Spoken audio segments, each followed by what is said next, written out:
हमने रामायण में देवी सीता के बारे में तो जाना ही होगा कि वो भूमि से निकली थी और धरती माता की पुत्री थी, जो बाद में राजा जनक की पुत्री कहलाई थी।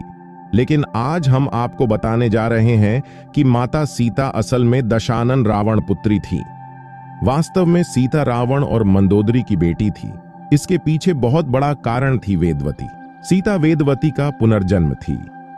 वेदवती एक बहुत सुंदर, सुशील, धार्मिक कन्या थी, जो कि भगवान विष्णु की उपासक थी और उन्हीं से विवाह करना चाहती थी। अपनी इच्छा की पूर्ति के लिए वेदवती ने कठिन तपस्या की। उसने सांसारिक जीवन छोड़ स्वयं को तपस्या में लीन कर दिया था। वेदवती उपवन में कुटिया बनाकर रहने लगी।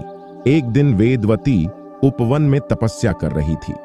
तभी रावण वहां से निकला और वेदवती के स्वरूप को देख उस पर मोहित हो गया और उसने वेदवती के साथ दुर्व्यवहार करना चाहा, जिस कारण वेदवती ने हवन कुंड में कूदकर आत्मदाह कर लिया और वेदवती ने ही मरने से पूर्व रावण को श्राप दिया कि वो खुद रावण की पुत्री के रूप में जन्म लेगी और रावण की मृत्यु का कारण बनेगी।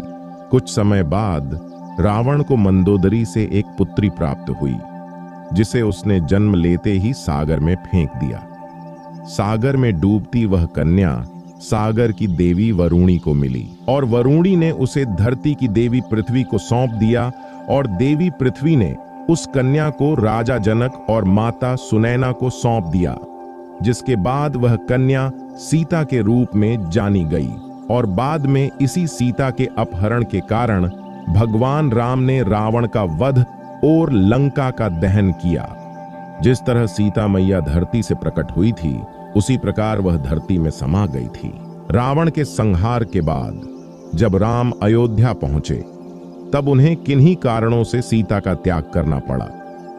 उस समय सीता ने अपना जीवन वाल्मीकि ऋषि के आश्रम में व्यतीत किया और 2 सुंदर राजकुमार लव कुश को जन्म दिया।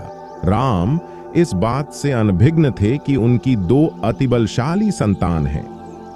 जब राम ने अश्वमेध यज्ञ के लिए अपने अश्व को छोड़ा, तब इन दोनों राजकुमारों ने उस अश्व को पकड़ लिया और कहा कि अपने राजा को बोलो कि हमसे युद्ध करे।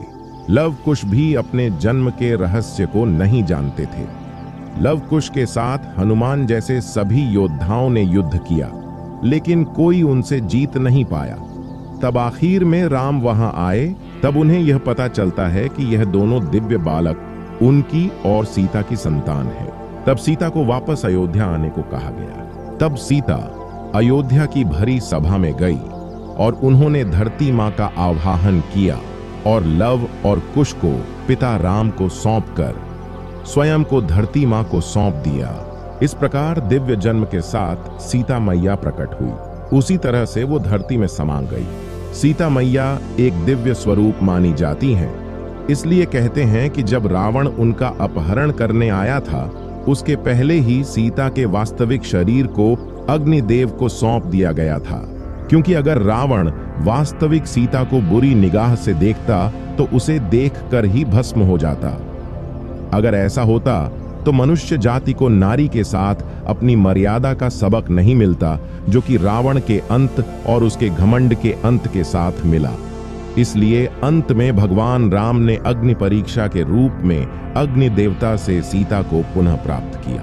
तो आपको ये वीडियो कैसा लगा, हमें कमेंट में जरूर लिखें। ऐसी और वीडियो देखने के लिए चैनल सब्सक्राइब जरूर करें। तब तक के लिए जय श्री राम।